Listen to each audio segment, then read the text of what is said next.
Hey, welcome to the latest edition of First State Kopites podcast. This week we welcome back, we have Sean, and we'll welcome back Daz and Haitham. We were supposed to have Ben, who 2 weeks ago said, let's get back together in 2 weeks and see where we're up to. So probably there's a lot to talk about. If you haven't yet subscribed, please do so. Hashtag First Day Kopites. And last week we had Alicia and Nada on from the Anfield shop, and we'd always recommend that you give them a look.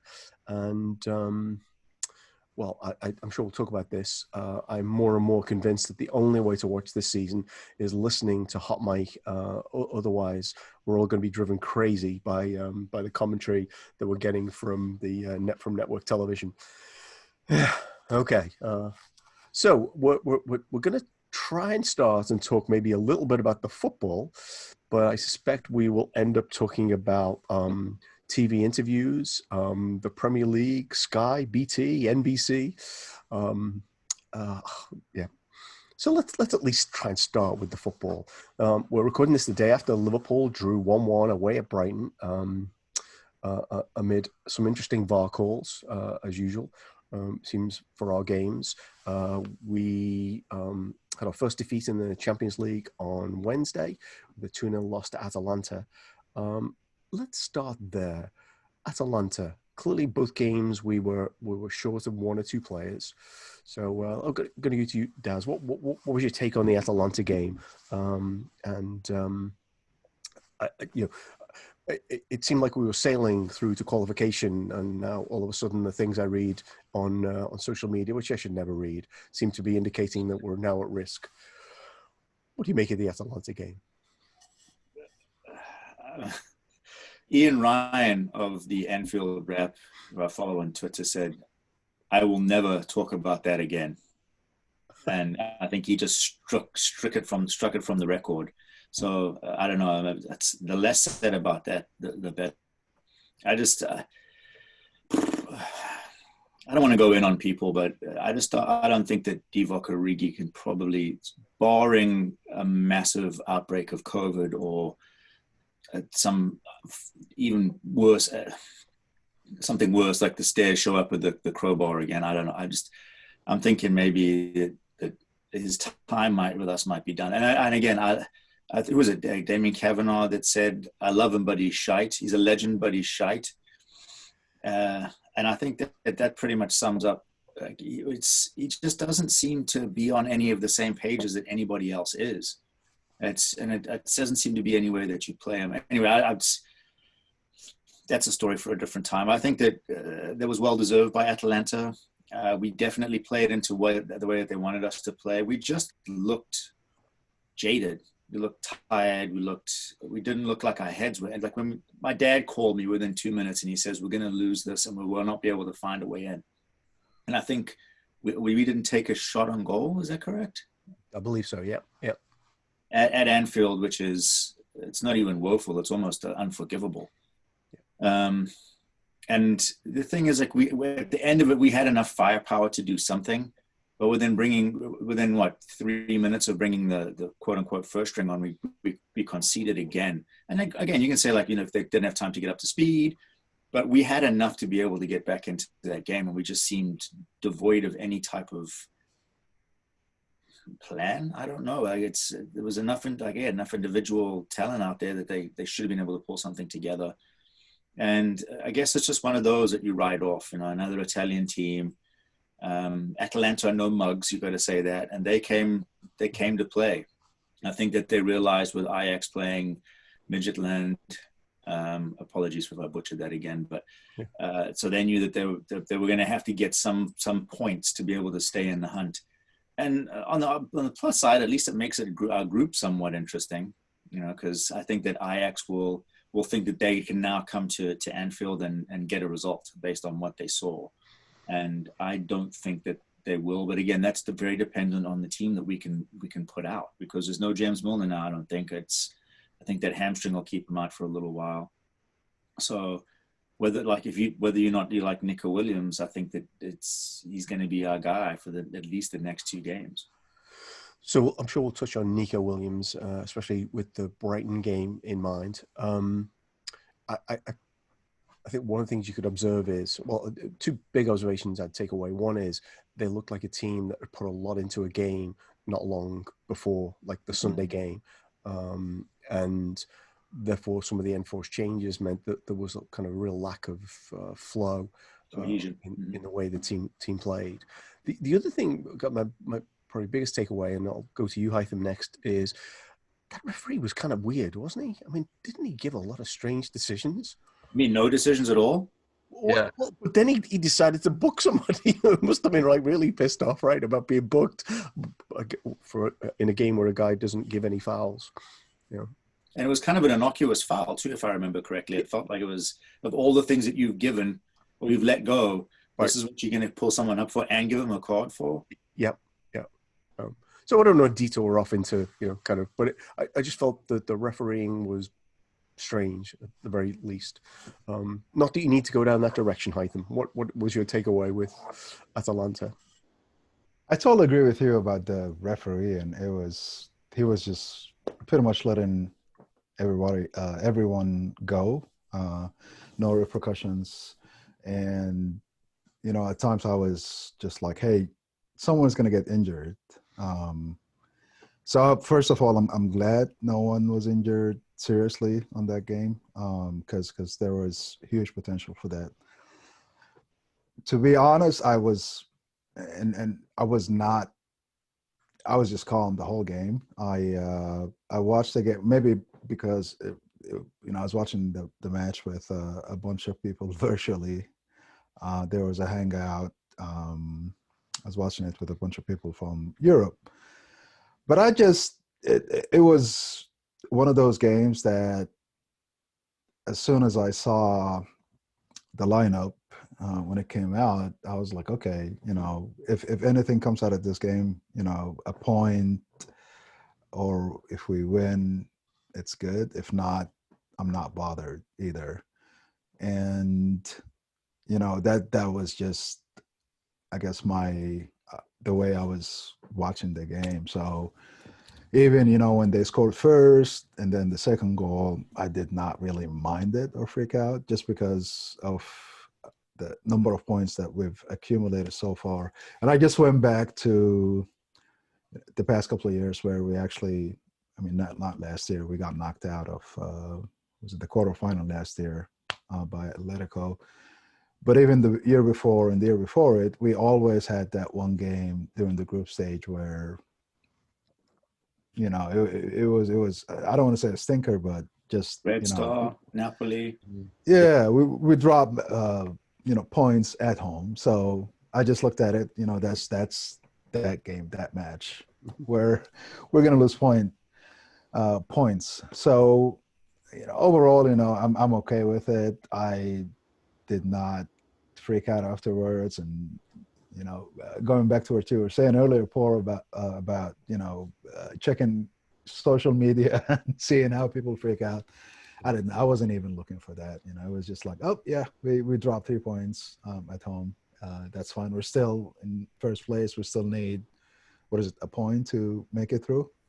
Draw against a draw, yeah, Ajax, yeah. So Midtjylland.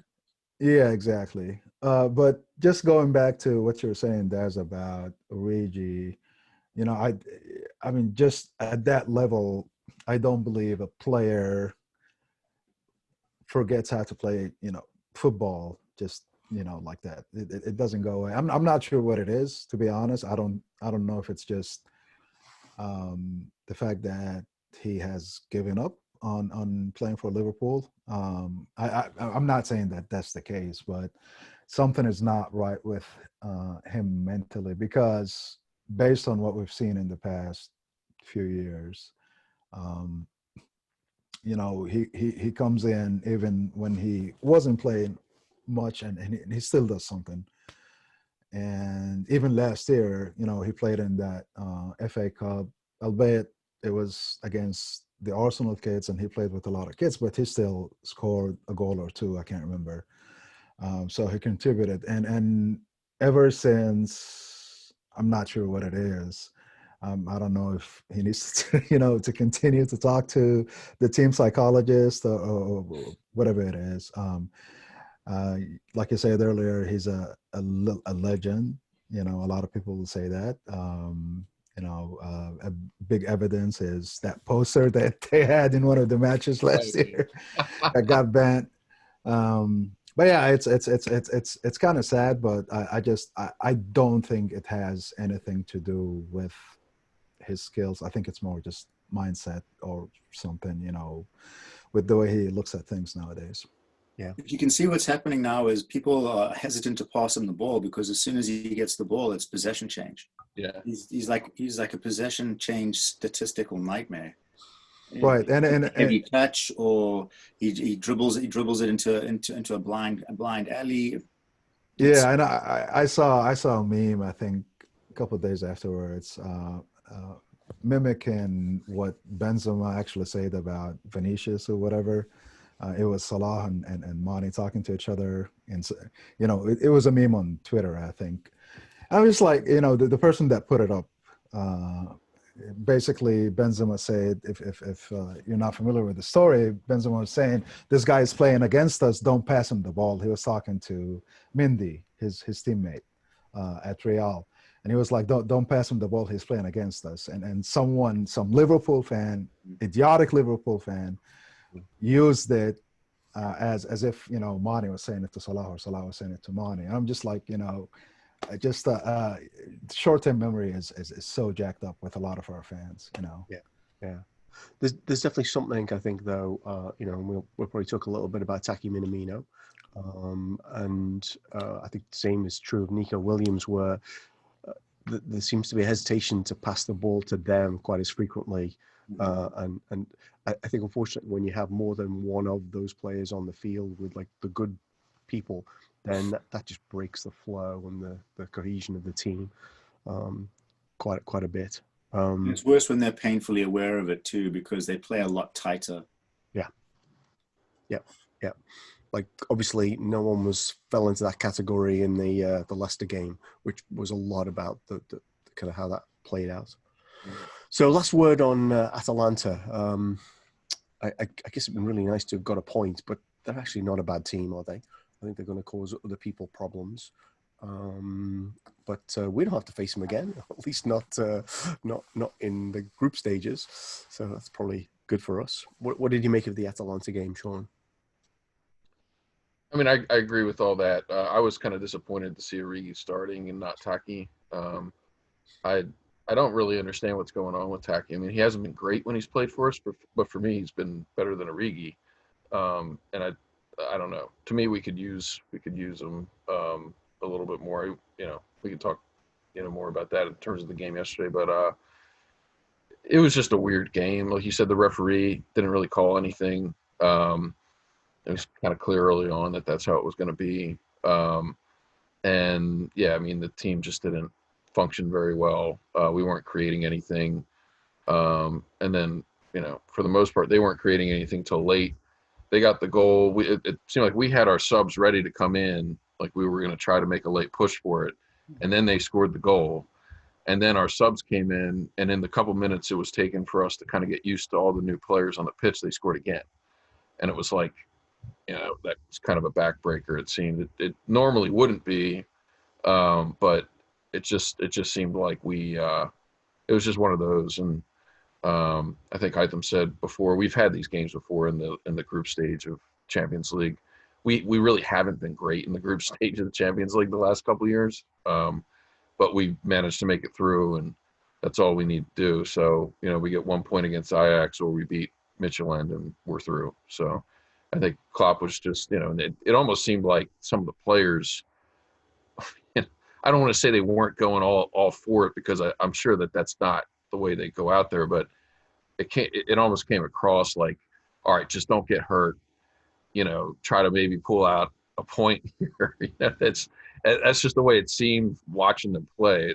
It was just kind of an odd one, especially the way the referee was calling the game. And I agree. I'm glad nobody got seriously injured, because definitely could have happened the way the game was being called. Mm-hmm. So, yeah, I mean, it's just one of those. Just forget about it, move on. So actually, if that was the goal, then they were very successful, because that's the one game in the past week where nobody went off injured, right?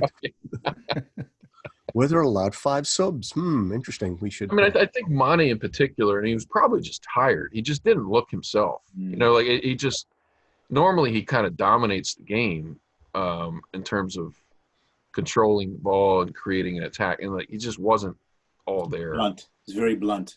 Yeah. So Yeah. He seems That's actually I've never, or I had never seen him play. I don't want to call it, just like you guys said, that blunt ever before, ever since he, started playing for us. I mean, I've seen similar performances when he was with Southampton, but not with the Reds. And again, it was just, like I said, one of those matches. So we expect him to be the tip of our spear, like it or not. It's like a lot of the incisive stuff that happens. His vertical leap is incredible. Like anytime that someone lofts a ball down the middle of the park and he's there, it never ceases to amaze me how well he gets up and how agile he is against a much bigger and probably more physically dominant player behind him, like one of those big rock center backs. He just doesn't stop. And to your point, Sean, on what was it, Wednesday, he just felt like he was meh. yeah, Like he just didn't look like he was feeling it. And he's very much of a touch feel kind of player. I think he lives on that knife's edge, and he was just dull. And it wasn't just him. Like it seemed to be. And that's one thing I will say about us is when we have swoons, it's a team-wide swoon. It's not like one or two players. It just seems like everybody kind of vibes off of everybody else, and like, I can't really be arsed today, can I? as Aston Villa is a good example, another good example. But that really was unfair. Was it 3 deflected goals? Yeah, that was a weird one too. How many times is that going to happen? It's like every time they took a shot, it took a flick of somebody, and went in the go like unsavable position for what's his face for Adrian, who has his own.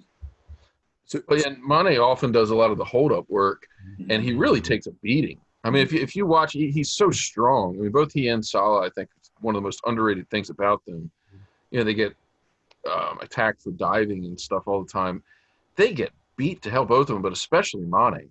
And it just seemed like Mane wasn't having it. No. He was just like, I'm not getting beat up today.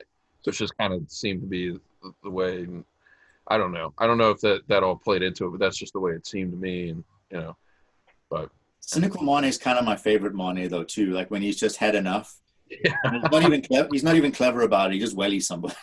Yeah. Or he just goes in with a forearm or something. And it's like, I'm like, Or like the Arsenal game where he kicked Bellerin and the other fullback in the first 5 minutes. Yeah. So it's interesting because he didn't play against Villa, Mane. And I don't think it was any surprise that he didn't come out. He wasn't not in the starting 11 yesterday after kind of the way he seemed to finish that game. So that's probably a segue into Brighton. But one thing is probably also worth sharing is that, as bad as we played in some of the group stages, that's actually the first group stage loss at Anfield since I think Rodgers' era. Wow. Yeah. Usually we don't play well away. I think that's the usual thing, and clearly we won at Ajax and at Atalanta. So. Do you guys remember Napoli last year? Sorry to jump in. I was just thinking about that. It felt like the ball was like one of those. Remember those plastic balls you used to play with as a kid, Paul? Like it had the hexagons painted on it, and you'd welly it, and it'd go like in 15 different directions. Hit it with the outside of the foot, and it took like a 90-degree curve. Yeah. It just felt like for some reason, and someone else kind of pointed it out as well after the fact on social media. But every time that ball was played, it would bounce 30 feet into the air, like the old Jabulani ball, like that Adidas Jabulani ball. Now, I don't know why that just popped into my head, but it felt like it played into how poorly we actually played at Napoli. I think that was 2 years ago now. Yeah. 2 seasons ago. So was that the one where we lost 1-0 or the one where we played much better and lost 2-0? I think it was one where Robbo gave up the penalty. Oh, that was the 2-0, yeah. Yeah. Another good segue. Yes. So, Robbo gave away a penalty. That's a very rare thing. Who calls penalties on? Both fullbacks in one game. Yeah. So, we could talk. So let's begin with the game itself and your overall perception on Brighton against Liverpool, which when Brighton last beat Liverpool, but I think they were talking about the Goldstone Ground, which is the previous home of Brighton, on the TV channel I was watching. But they mentioned it they mentioned it in the broadcast. I think it was 1960 something or other. That was the last time that they the last beat time Liverpool lost to Brighton. Wow. in the league, and I think that was the old second division. Yeah, but I think that they beat them in twice in 2 seasons in the FA Cup, I believe, is in the 80s. Oh, okay. Yeah, I think that's what they said. Again, I'm not a statistician. It sounds about right. Yeah, because I that was the thing I heard. Yeah, it was a Shankly team, second division. Yeah. Anyway, this game was played at the Amex Community Stadium. I think that's what it's called. What was your take on it, Daz?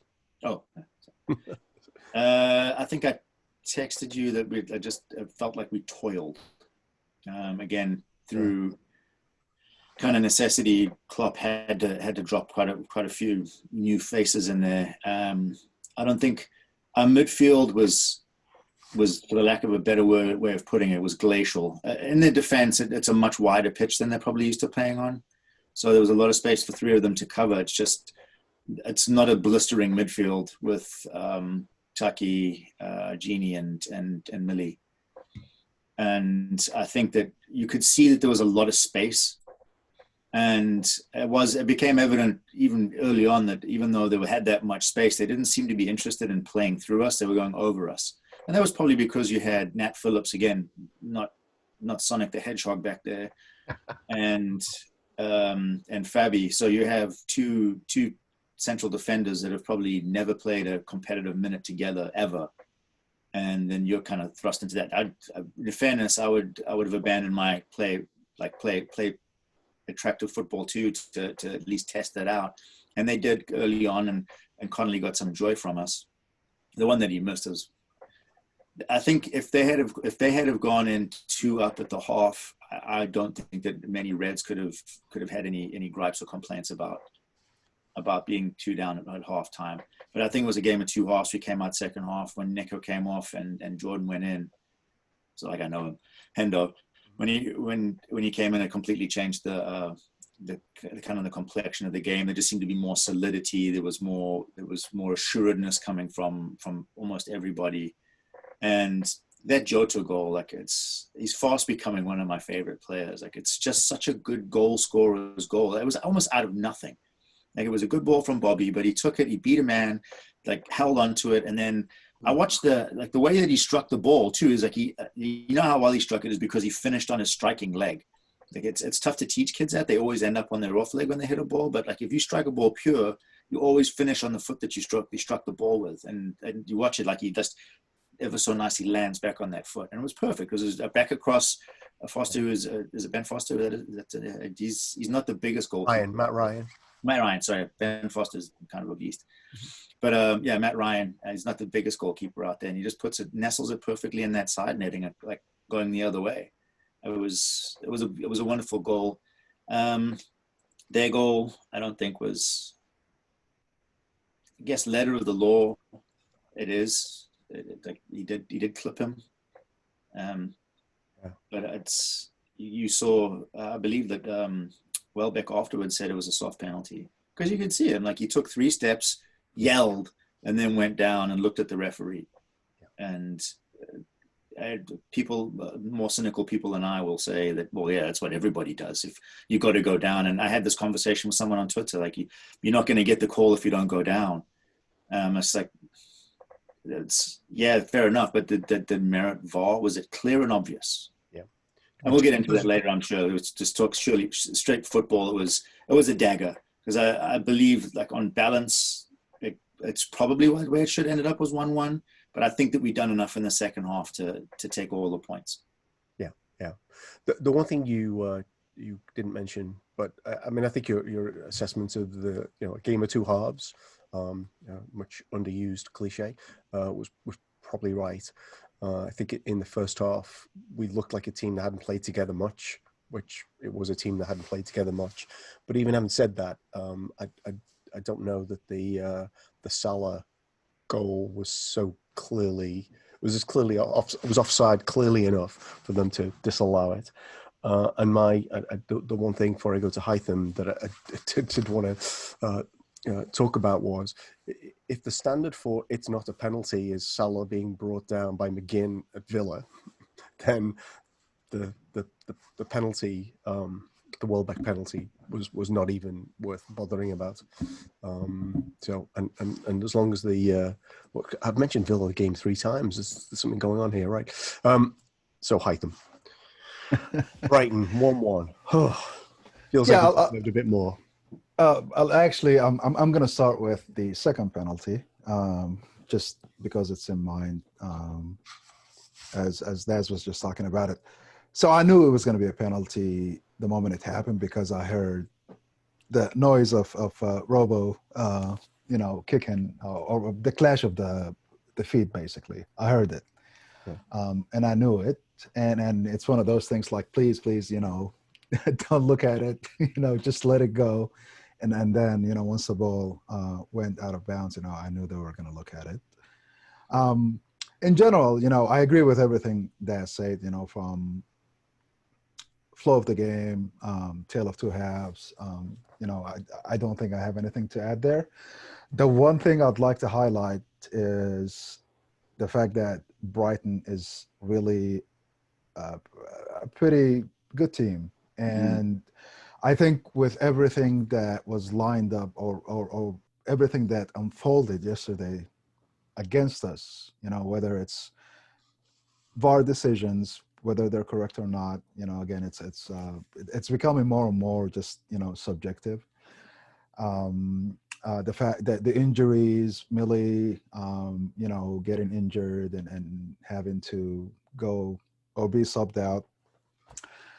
I think if all those factors were lining up for Brighton against the Spurs, against United, they would have won those games, no doubt. And that's just how I look at it.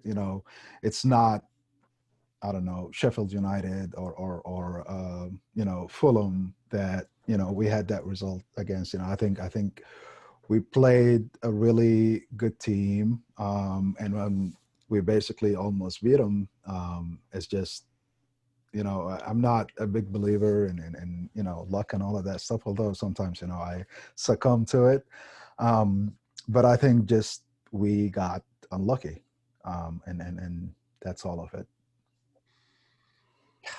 A lot of unlucky things. So it's interesting. I was actually looking at the team we put out against Leicester, and now we're 2 more players down from that list, kind of going forward.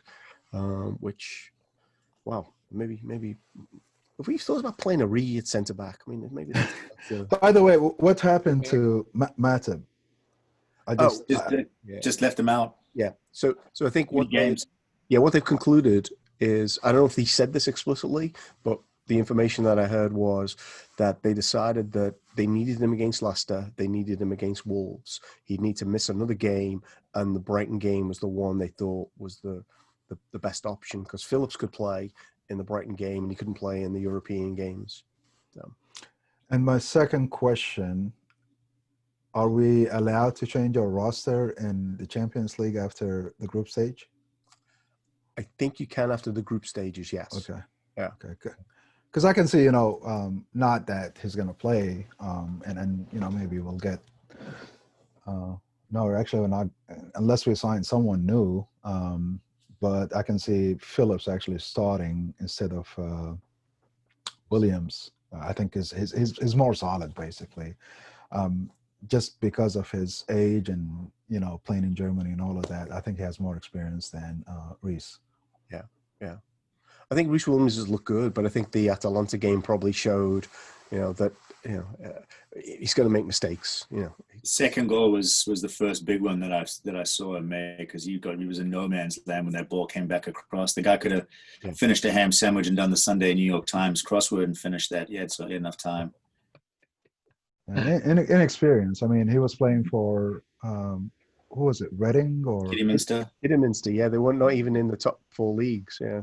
Okay, so nothing against him. He's great, but experience matters. Yeah. I think it's really going to be hard to play Williams and Williams against anyone who's got a serious threat. Yeah, I was kind of surprised. Centre half will have to do a lot of babysitting on that side. Yeah, I was kind of actually surprised yesterday when I saw Phillips and Williams playing on the same side. I thought that it would be Millie and Williams, Millie and Phillips playing on the same side. And actually, I've seen Nico play midfield for Wales, and then I thought he did a great job. So, but I know it's not only about offense and all of that stuff. Yeah, my favorite part of that match was the fact that Nat Phillips's beard apparently knocked Danny Welbeck out. That call was ridiculous. It's a weapon. Why do you think I'm growing it? Like Chuck Norris got an extra little fist inside of his beard. Yeah, I'd forgotten about that. Yeah. If they'd have scored from that, we'd have obviously been talking about that as the main moment of the match. Yeah, so Brighton. Last thoughts on the game itself before we get into maybe some of the more contentious. Maybe we'll go back to VAR. I know we talked about Nico. It's going to be hard for him to play a lot of games for us. What are your thoughts, Sean? I actually thought, other than the penalty he gave away, which obviously is a big one, I think Nico's done okay. I think he's taken too much. I think people have been much too harsh on him. I mean, he's a 19-year-old.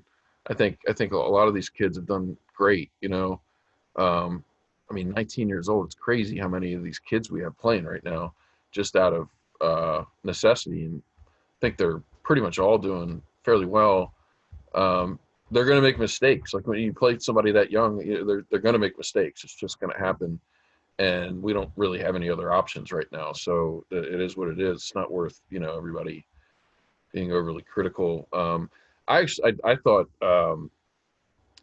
the midfield just didn't really work in the first half. I thought, when Hendo came on, it functioned a lot better in the second half. But the first half, they were killing us up the middle with Mopé and Connolly. One midfielder on their squad that really stuck out to me, Basuma. I thought he played really well. Yeah, I was really impressed with him. I thought he kind of dominated the middle of the pitch for a lot of the match. They're a good team. They haven't gotten the results they deserve up to this point this year. They've been kind of robbed at the end of a couple matches. One was after a match. Right. Well, and then so we got robbed in our match. Kind of in my opinion. I thought not to get too much into it, but the VAR decision was, at the time I was like, oh yeah, that's a foul. But as time goes on, I look back at it, I'm like, that's ridiculous compared to some of the other ones that they haven't called. Like, the one in the United match against Chelsea where it's like, Harry Maguire's tackling the guy to the ground. They decide it's not, clear and obvious. Or, there have been so many other decisions that haven't been called that way. You could see it go that way. You understand letter of the law, but there have been so many other decisions that were also letter of the law that they didn't call that way because they decided it wasn't clear and obvious for some reason. So it's just inconsistent. And so that part's frustrating. I mean, I think Brighton played well. They probably deserve a draw, but it's just frustrating for it to happen that way because I think they missed the chances they had, particularly in the first half. Like Daz said, if they had been up 2-0 at halftime, couldn't really have complained. I mean, they were definitely the better team in the first half. But it just felt like we fought back and we were there. We had the win and it was sort of just taken from us. So it's frustrating. I mean, I know we'll get into it, but I saw a graphic. I think it was ESPN, which is usually terrible. But it was looking at it then. Stop it. I think you misspelled always terrible. Yeah. We're -7 on VAR decisions this year, which is by far the worst. I guess -8. I think the next closest team is like -3 or something. So it really just it does feel like it's getting very arbitrary. It's not how it's intended to be used. I think Daz, you sent earlier that one tweet by Melissa Reddy they had shown the journalists before they started to use this about how it's supposed to be used, and they're clearly not using it that way. They're not supposed to be using it to make decisions. They're supposed to be using it to confirm or overturn clear errors, and that's just not how it's being used. I thought that we didn't talk about the Salah offside call was kind of ridiculous too. They don't use consistent angles when they're reviewing the offside in the games, which is really getting frustrating for me. And this stupid line drawing thing that they do, it makes no sense. Sometimes the lines aren't even parallel or perpendicular.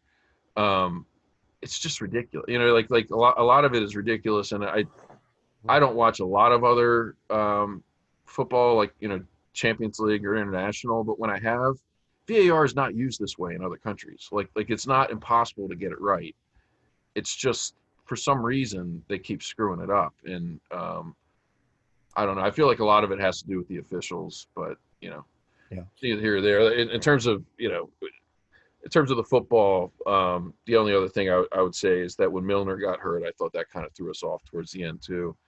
I think if he had stayed on, we might have scored another, but we won't know. So hopefully it's not too bad as hamstring, but he'll probably be out for a few games. I think with Milner, like now it's gotten to the point, and I think if Milner specifically is kind of drew a line under it. Now I think that it kind of creates a mini panic where it didn't before, because now it's like, oh my God, it's another one, it's another one, it's another one. Like the next man up argument now is becoming thin.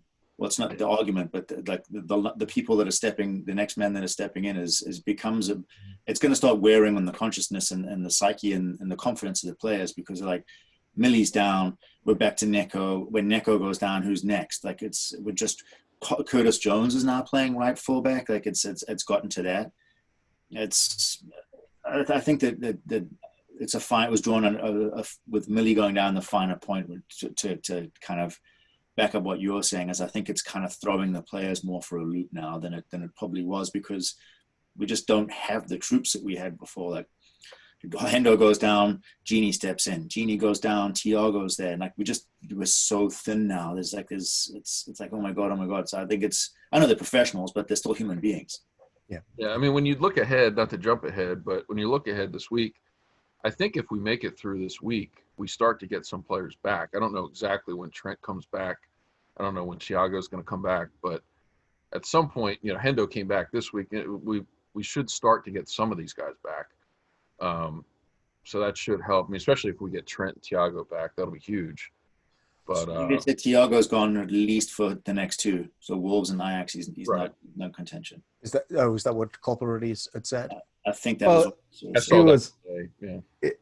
He was vague about it. He was like, "Oh, I don't want to tell Ajax and what's the other team? Wolves, our business basically, but I don't think they're going to be back." I think it was Thiago and maybe Matip. Oh, or Trent. Thiago and Matip maybe. But he was vague about it, and just knowing him, I think that just means they're not going to play. But one thing that I'm just came to mind when you guys are talking, the rate that we're losing players versus the rate that players are coming back basically to the roster. There is no equality between the two basically. So we're just losing more players than having players coming back, and it's a problem. But again, like I said before, in many recordings of this podcast, I just we're in second place. I think can't remember if it was you, Sean, who said it. The stretch of matches that we have coming up, compared to the other teams in the top four nowadays or whatever, by far is mild. So. Yeah, so just picking up on that point about the rate of return of players versus the number of injuries, it really does feel like we're at risk of running out of players at some point in the near future because they're not coming back fast enough. I'm thinking we should pivot a little because clearly we've talked a lot of football, the games, You touched on VAR, but clearly it felt like Klopp's interviews after the Leicester game and interview yesterday against after the Brighton game have stirred up some controversy about his ridiculous idea that Liverpool shouldn't be kicking off at 12:30 on a Saturday after playing a Champions League game on the previous Wednesday. Lots to say on this. I know you had some strong opinions about it, Daz, so I'm going to go to you first. Jurgen Klopp, kind of man in the spotlight. Well, he's doing what good managers do. He's defending his team. So again, I always go to the cynical aspect of it, but there's people on the other side is like, he just needs to shut up and do his job. Like, pity poor us. And I hate this. Like, and I'm getting a very strong, like always the victim energy that seems to come our way. But the point that he made afterwards was like, look, it is what it is, but why are we the only team that has 3 Saturday matches after a Wednesday match, and it's the early match?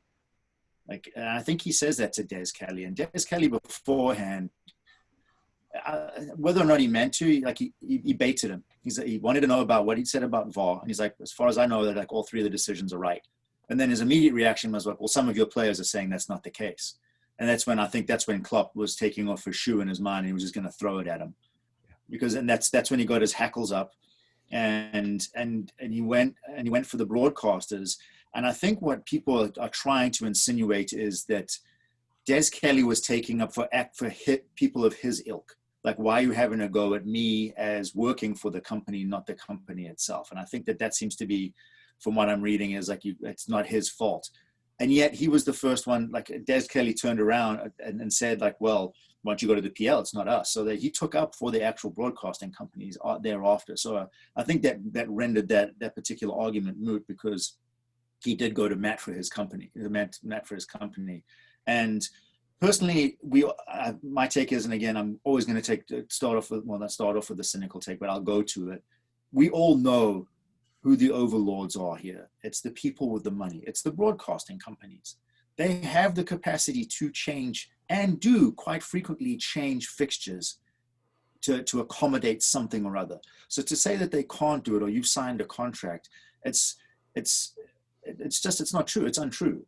And then Robbie Earle had something to say about, like, well, I'm sure that Klopp needs the money. I'm paraphrasing it, but it was, again, it is about the money. Obviously, it's clearly about the money, because that's what seems to predominate. If you're looking for a 7:30 kickoff because people in Asia want to watch the better match, which is Liverpool, and so we're kind of victims of our own success to a very real extent, because we're such a hot commodity that we have to jump through the hoops that everybody needs us to jump through. And it's just to expand that. Like, you look at when we have to go to the Far East because Standard Chartered's out of the Far East, and every other year we go there for our preseason because we have contracts because they want us to have a presence out there for them as well. So I think that Klopp is 100% correct to be selfish about that, because he has these are human beings that he's dealing with. They're not automatons. Like, you don't just oil them up and stick them back into the fray. Like, when these guys, like, look at the rate of soft tissue injuries that are happening right now. And it's not just us.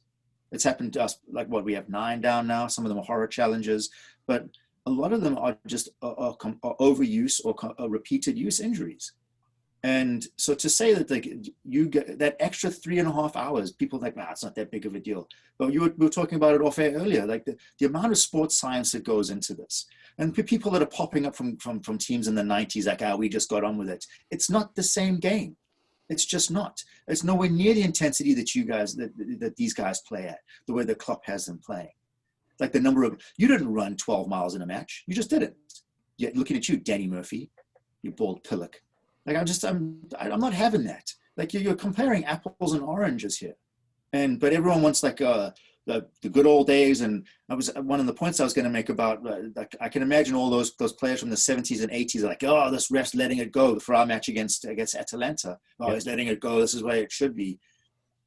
But it's like the rate of injuries is a lot higher now than it was back in those days. Yep. And to suggest otherwise is just disingenuous, and it's angering, and I can see why Klopp gets upset.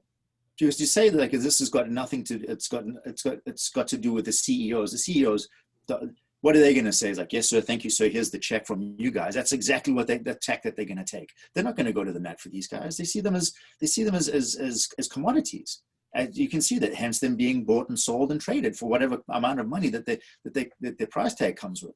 It's just disingenuous, and Klopp again has every right to take that mantle on, and fight for his boys, and I'm here for it. Thoroughly agree. Although you have stolen the line I was preparing for the end of the show about Danny Murphy, but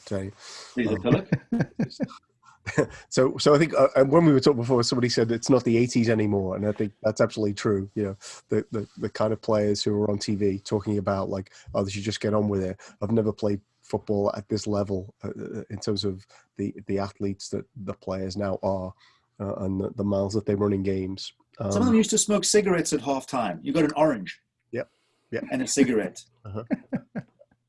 Well, because they didn't have to run 12 miles, whatever it was, right? They probably thought it helped. Right. So, yes, I'm sure there's some tobacco company research that would back that up. Okay. So, what do you make of it all, Haitham? So clearly, it's become fair game to try and wind up Jurgen Klopp after in the post-match interviews. So two things. The first one, I think Daz talked about it a little bit, which is, whatever his name is, Daz, whatever. Kelly, yeah.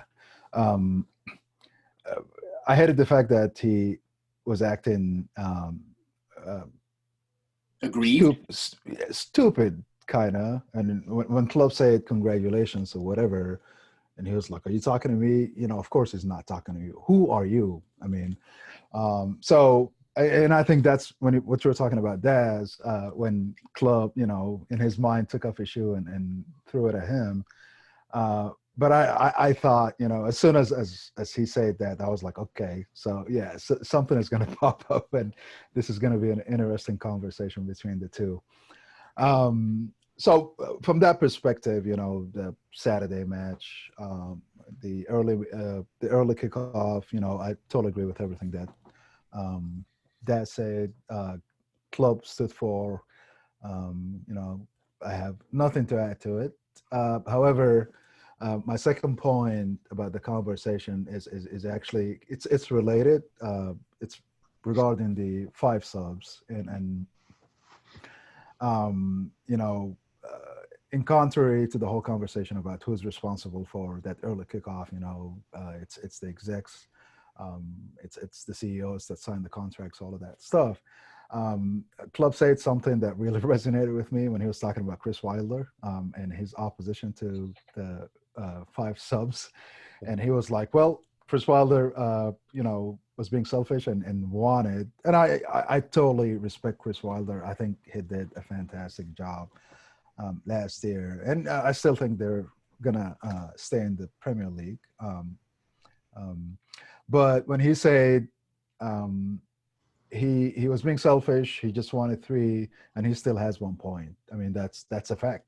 You can't really get around around it, and you can't point fingers and all of that stuff. So that's the one aspect of the whole conversation that really jived with me and grabbed my attention. The rest of it, the whole thing, I think to a certain extent, and I try to look at the big picture sometimes. To a certain extent, yes, there are a lot of interdependencies between the clubs and the PL and broadcasters and all of that stuff, and money is money, but at the same time, this guy is seeing the exact his in the training ground with his players. He sees exactly what's going on, and it's on an hour-to-hour basis, not the rest of them, maybe the execs, it's on a daily basis. The broadcasters are on a weekly basis that they see these things. But this guy is there in the trenches with the players, and he sees the effect of what's going on. So kudos to him. I think he has, obviously he has no propaganda or anything. And like you said, it's not just Liverpool. It's a lot of teams that are going through it. Had it been only Liverpool and he was complaining about it, I would get it, when people say, "Oh, he's being selfish," or he's being loud, but it's not. That's not the case. So yeah. So if I was a conspiracy theorist, which generally I'm not, then I might kind of tie a few of these things together. And it's interesting that the TV companies who kind of want to like present this kind of fantastic product seem to be ignoring and seem to want to ignore like the quality of the games that we're seeing. I mean, if you've seen some of the other games this weekend, I've not watched a lot, but the standard is not great. You know, there's definitely something missing, especially those teams that have played European football. And I found it amusing yesterday. The commentary I was listening to was talking about how Liverpool weren't very cohesive, as if that was just like, oh, it's the manager's fault. He hadn't kind of, like because they were great against Leicester. Why wouldn't they be cohesive today? Well, the obvious reason is all the aforementioned things that we have mentioned. Makes me wonder whether some of this is spilled over into. So this is definitely crank conspiracy theory territory, but it makes me wonder whether it's spilled over into the VAR, into Stockley Park in terms of like, oh, it's them, right? Okay. Anyway. Yeah, as long as there's no connection to a dead dictator with the conspiracy, it's all go. Oh, maybe we just haven't found him yet. So, Sean, feel free to dismiss all of that nonsense. And I'd say Ferguson's still very much alive, as far as I know. Actually, just one aside. I was watching. I don't know how I saw this. I was not watching the United game, but I did see the BBC feed, and someone's comment was, "Can someone tell me what time the Manchester United penalty happens?" I was waiting for it today too. Strangely, they didn't get a penalty today. But yeah, I think they're in the box enough. Not that it seems to matter. No. It doesn't matter whether it's a foul either. But yeah. There was actually there was one, I think, where Rashford something happened close to the box and Rashford fell down. I was like, oh, there it is, but somehow no one looked at it. There was also the Bertrand potential handball on the cross in the second half. Yeah. Oh, this is ruining my conspiracy theory. Come on. How can they possibly not get a penalty? They all sound like nailed on to me based on what you've described. Yeah. Only when they need it. So I mean, as far as the interview went, I agree. I think the reporter was baiting Klopp. I guess this whole issue with the injuries and the scheduling and all that. The frustrating part to me is that these people on TV get paid to give their analysis of this stuff, and the analysis is just crap. There's no discussion about what Klopp is actually talking about. Like, there's no analysis of like why players need 3 days of rest, for example. Like they don't, and to me, like, that's the discussion Klopp wants them to have. He wants them to be talking about why this fixture congestion and the need to rest is important, because there is all this sports science that goes behind it. They have a schedule after every match they play. I'm not a sports scientist. I don't know anything about this stuff, but my understanding is that you have a rest day, you have a recovery day, and then you train on the third day. You don't train on the first or second day after a match. So they have no time to prepare anything before they play the next match.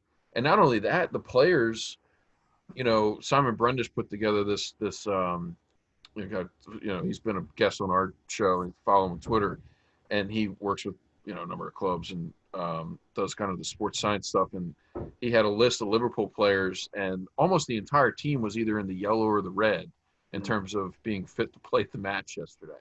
So that's why Klopp's upset, because they don't have enough bodies to play a match without putting people at risk. And there's no discussion of that in the media, just about how Klopp's whining and he's selfish and all this nonsense. It's not sexy. Yeah. Numbers aren't sexy, man. Opinion sells, man. But the man has to bite the dog.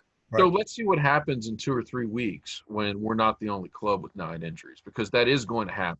I mean, the way that this is going, when every other club that isn't playing in Europe plays 2 matches a week for however many weeks in a row, they're going to have the same problem. And I just watch the conversation change, because like right now it's mostly just us. But I mean, like you said earlier, Paul, like I watched a little bit of the Spurs Chelsea match, and neither team really threatened. You know, Spurs seemed to be almost playing in a way where they weren't requiring their players. Like it's almost like Jose was playing to not, have his players run around. Say it. That's what it does every week. That's it. That was every week, but it was to me it was odd. Like I felt like the intensity would have been more in a normal situation to play against Frank Lampard at Chelsea, and it really like just wasn't even there. They were sort of parking the bus, but it was even more than that. There just wasn't the intensity that normally would be there. And I was thinking, like, he probably doesn't want to run his players into the ground before we got all these matches coming up. But I don't know if they played a part in that or not. But I think there will be plenty of other clubs that run into the same type of injury crisis we have right now. And I bet the conversation changes when that happens. But Tottenham's probably a whole other conversation because It is. Mourinho.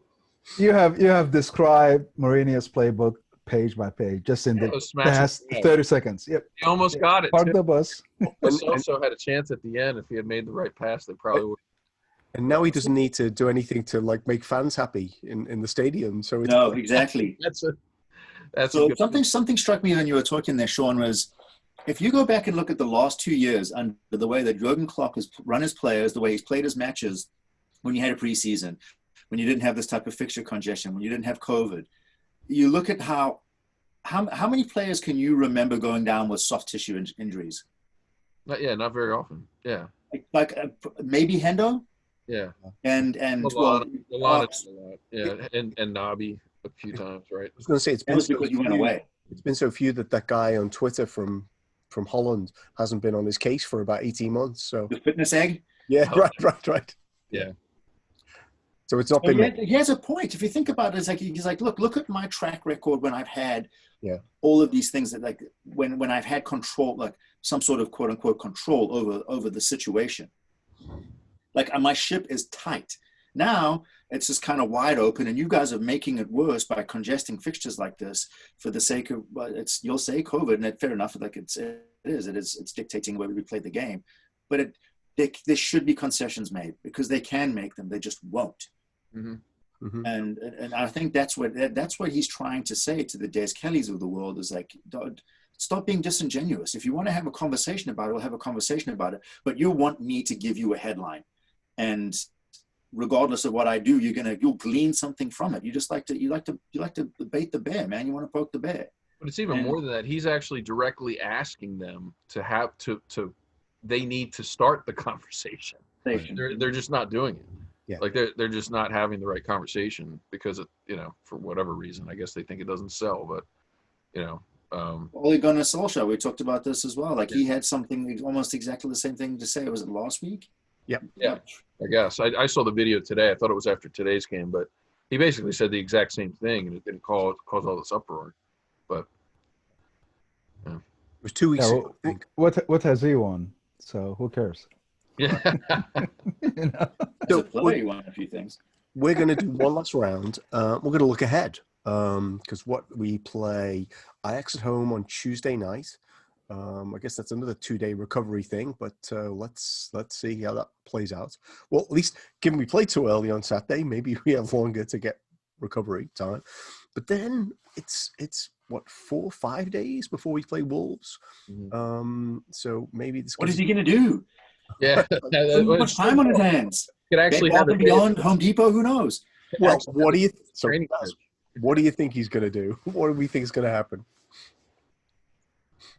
Ajax, I think he'll just be full management mode, and it's not going to be tora at all. Even though it's at home, he'll probably play as cagey as he can possibly play because I think that his lineup is going to be definitely dictated by all and sundry factors that we've discussed at length. I don't think that we're going to see a scintillating match, to put it lightly, or to put it plainly, honestly. I think that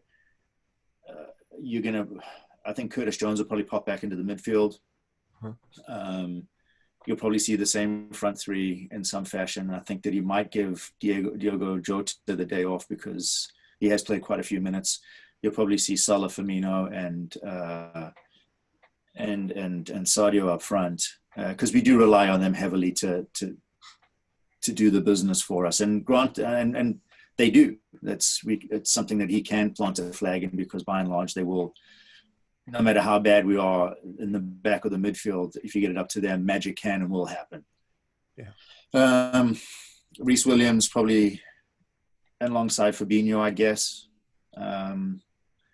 Gene again, like Genie's someone we don't talk about enough. Like how many minutes has he played? He's like it's the guys.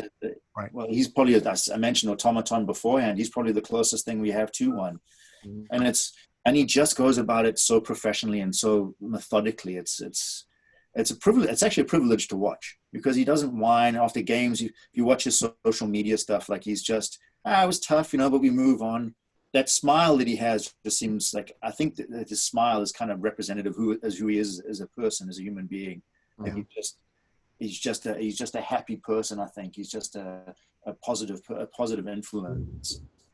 You probably see Hendo come back in because he needs something to shore up. He needs leadership, and without Millie now, without Virgil, like he needs that voice that you can hear from outer space. And so, I guess given there's such a gap between that game and the Wolves, relatively speaking, I actually think he might go like really heavy against Ajax, as heavy as he can, given the squad limitations. And that you might see Fabinho and Matip playing. Jog my memory. Did we play a pretty strong lineup against them away? We did, didn't we? I think it was a pretty decent lineup. So we had Curtis Jones came in and played half the game instead of Henderson. It was he got injured, wasn't it? Didn't he pick up an injury? Was that when he picked up the injury? He had been injured, Henderson. I think he was only going to be able to play 45 minutes. 45, that's right. Yeah. Second 45. Is that? I'm trying to remember. It's a hot. Reece Williams played. I think. We definitely had other. Yeah, there were definitely other players playing. Yeah. I think we played. So we played a good lineup, and yeah, we did. I don't think it was the best match I've ever watched us play either. I think that it was kind of grueling. It was a slog, and I remember thinking to myself, I was like, that's one of those types of performances that we're probably going to have to see more often than not in the current season, the way that things are stacking up. Yeah. So I think even if he plays a good team, I still think I'll stand by it. I don't think it's going to be scintillating. I think it's going to be very yeoman-like. I think it's going to be very, let's get this job done, get a point, get out, and we're done. And then we can play the kids against Midgetland. So the only thing that's holding me back here is that's exactly what I said before the Atalanta away. Mm-hmm. Just saying. So, but hey, a point. I'll be very happy with a point. But I also think he might be committed to making this work, given he's got that time, and then he can afford to play, I don't know, people we've never heard of in the game away at Midtjylland. Well, you have to think about how Ajax is going to approach us as well, because they can't come in and get tonked. So I think that they're going to come and play like an away team, because they know that there's a pretty good chance that that Atalanta is going to get the points from Midtjylland, and that leaves them having, if you get smacked by us, they have to go and get a pretty decent result against. Yeah, because it's head to head that counts in Champions League, not goal difference. Is that correct? Yes, it is. I like the way that sounds. I like the way that sounds. I think head to head. So that means that Ajax can lose, but the result against Atalanta is key. Mm-hmm. So Haitham, last thoughts on, well, not quite last thoughts, but almost last thoughts on the week ahead. I believe it's like Daz said. I totally agree with Daz. It's going to be a boring match. The one comment I have, Paul, about the gap between the Ajax match versus the Wolves match and how big of a gap it is. I mean, this is just a different circumstances, right? But with the injuries and all, I mean, Daz was just talking about the levels, yellow and red, and all of those players. So that's another element to be or factor to be looked at. So I think, yes, you're still going to have your Nico's. Nico's going to probably play. I mean, we don't have another right back anyways. Curtis will probably be in there. I was looking at the highlights of the Ajax match in their what's it called, Eredivisie or whatever, their league yesterday, and they smashed the team they were playing against, 4-zip or 5-zip. You know, of course, their league is so poor. Ajax is pretty much the Juventus or PSG of their league, and they win it every year. I get that, but their form was good. So they're going to come in and again, they'll look at the Atalanta match and expect themselves to maybe get the same type of result. So I think, you know, like Daz said, I think it's just going to be a professional match and we get the point and we're through. I'm not expecting a whole lot to happen. Again, you know, just going back to the fact that we have 9 points, I think we're going to get 1 point out of the next 3 matches. Or is it 2? 2, right? Yeah. And you know, it is what it is. But yeah, I'm not expecting any you know, results like the Atalanta away match or anything like that. If we get it, hey, that's fantastic. If not, I'm fine too. So I wasn't pretending we were going to beat them 5-0, just saying. But I do think hey, you said Atalanta. He may go stronger, having been bitten by this already, because he's obviously listening and he's just going to make us all look like we don't know what we're talking about. I don't. By default, I don't know what I'm talking about. So, Sean, last word to you. Looking ahead, could be so. I mean, this last week has felt, after the Leicester game, has felt quite tough. Feels like this week coming up could be better. Yeah, I mean, I think the Ajax game is going to be interesting to see who he plays for a couple of reasons. We really, really can't afford anybody else to get hurt. But at the same time, I hear what you're saying in terms of playing a stronger lineup because we do have the couple extra rest days before Wolves. You know, so there's a lot to consider there. Like if we play Nico, we're going to play Nico next to Reece again. You know, so does he play Nico right back? Does he do a Curtis Jones experience again at right back? Probably not. Yeah. Probably going to see Nico, but you know, it's at this point, you know, like you gotta worry about him as a young player playing too many minutes too. So it's going to be interesting. I would expect Tsimikas to start. You know, so maybe center back. It could be. But yeah, because I think Klopp did make the comment at the end of the game about the 5 subs that he definitely would have used that to rest Robbo. So I sort of took that, you know, it's that like, well, he's probably worried about Robbo in terms of like the number of minutes, and we definitely don't want him getting hurt. So yeah, it'll be interesting to see who we play there. I'm hoping we get the win. I'm assuming Mo's going to start. Hopefully he's fired up, comes out, and is able to score at least one. And then we'll have enough rest days that we can play, you know, as much of a full strength lineup as we can against Wolves, and you know, hopefully kick on from there. But I think this week, you know, it's going to be critical in these next 2 games that we don't get any more injuries. If we pick up any injuries in these next 2 games, then we're talking pretty dire in terms of who we're playing. So I'm just hoping that we make it through this week without any more serious injuries, honestly, because at some point we will start getting some players back, and it'll help whenever Thiago and Trent can get back. That'll be a big boost. So I've been keeping my fingers crossed. Like if Thiago can just get back and stay healthy, like that could be big for us. And then the other one is that didn't Ox make the bench yesterday? Was he not on the bench? I Maybe a park bench. Yeah, so he was on the bench. But I think he's maybe hallucinating. I don't know. I think he's pretty close to Look away from the yellow screen. Look away from the yellow screen.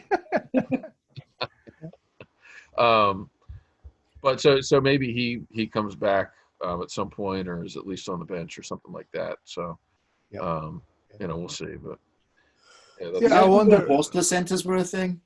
What's that? Remember when horse placentas were a thing I want to say it was like the early 2000s. Remember, like, apparently people were wrapping horse placentas around injuries. I wonder if there's a run on horse placentas in Liverpool right now. They're trying everything they can. Yeah. So I'll only believe that's true if Virgil's back in January. Yeah. One point, that I was actually thinking about earlier and forgot to mention, and Sean, something that Sean said just reignited in my head. So Tsimikas, can't he and Azpilicueta play on the right hand side? Because you have some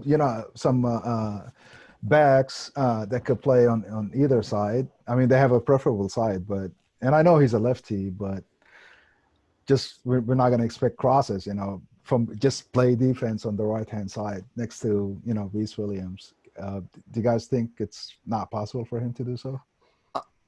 My question. Sorry, Paul, go ahead. I was going to say, so my take would be that he needs to figure out how to play left back for Liverpool before we start playing right back. Because clearly, I think someone could argue well, if you're trying to protect Robertson, why did you bring him on the other night? You could say. I think the short answer is possibly, but only when he becomes like a trusted person in the squad. So why did he take Nico off on Saturday or yesterday? Did anyone ask him why he did that? I haven't called him yet, so no, I haven't talked to him about it. So when I spoke to him earlier, what he said was,